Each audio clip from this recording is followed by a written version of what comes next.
Hi everyone, I'm Bracha Zarek, and I'm going to pass along to you some bites of wisdom that I've learned along the way in my life.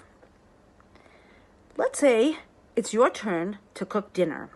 So your spouse, your roommate, your girlfriend says it's really important you're making chicken cutlets that you don't dry out the cutlets, that you don't overcook the cutlets.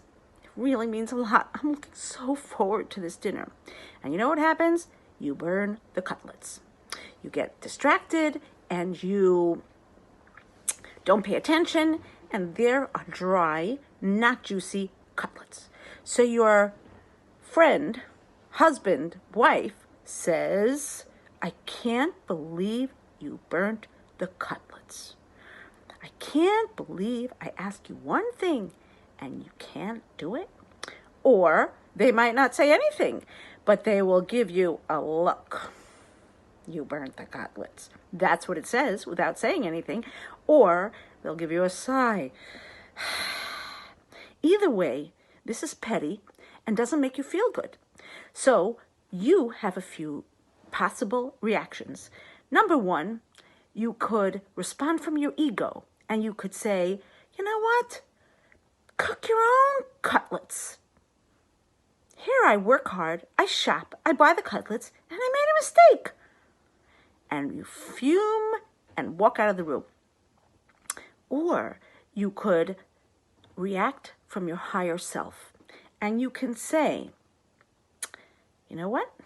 You're absolutely right. I should have watched the cutlets.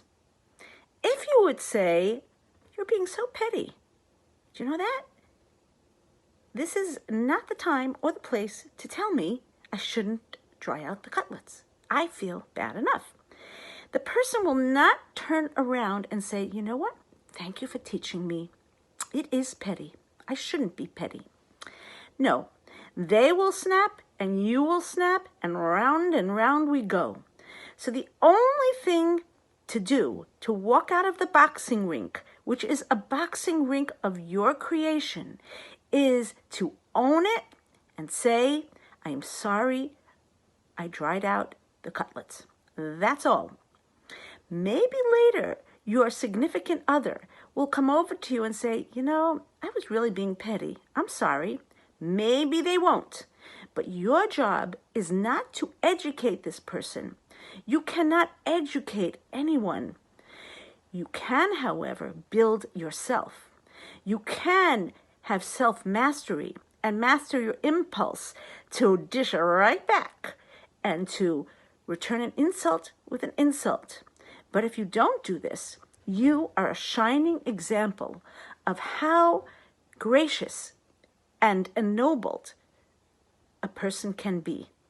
That is your only recourse. And if the person is going to become more sensitive, that is the only way you have a chance.